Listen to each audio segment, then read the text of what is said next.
Hello, baby love! Good morning! So today, violet and lavender naman yung ating color combination na ginawang Valentine's card na personalized. So yan yung DIY natin. Tara, samahan nyo ako. So ito yung mga gamit na prepare natin. So meron tayo ditong bristle board. Then, ang ating non-moving wrapper na may design na dahon-dahon dyan. And then, meron tayong Eva foam na may design din siya. And then, ang ating washi tape. So, ito yung mga kinat out natin. And then, meron pala ako dyan craft na paper na design din siya. Lavender din ang kanyang color. So, ayan. And then, meron tayong mga maliliit na ribbons. Ayan, satin ribbons yan. And then, meron tayong 1 inch na satin ribbon din dito sa gitna na nilagay. So, ayan na, baby love. O, diba? Ang ganda-ganda ng ating personalized Valentine's card. So tara, gawa na tayo at para meron na tayong pang gift sa ating loved one this coming Valentine's Day. Thank you for watching and be kind always. Keep safe and bye!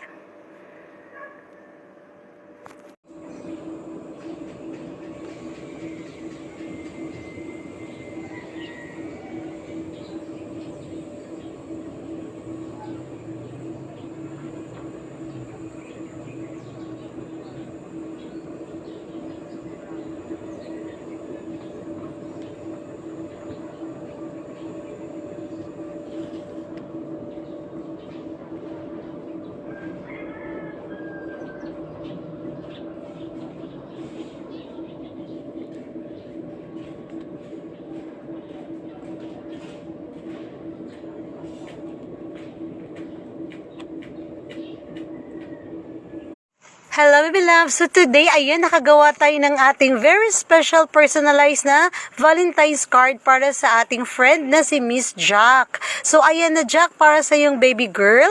Ayan na yung ating fuchsia pink and ang ating baby pink na combination. So gumamit lang tayo ng bristle board.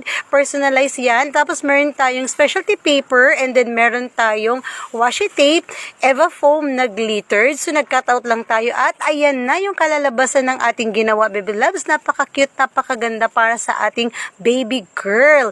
Ayan, so gumamit lang tayo ng 4x6 dyan na bristle board. So ngayon, ito naman, ang made nito ay non-woven. Ayan, ginawa natin siyang flower para pinaka-centerpiece sa ating pinakagitna ng card. So yun lang, baby love. Thank you for watching and keep safe, be kind always, and bye!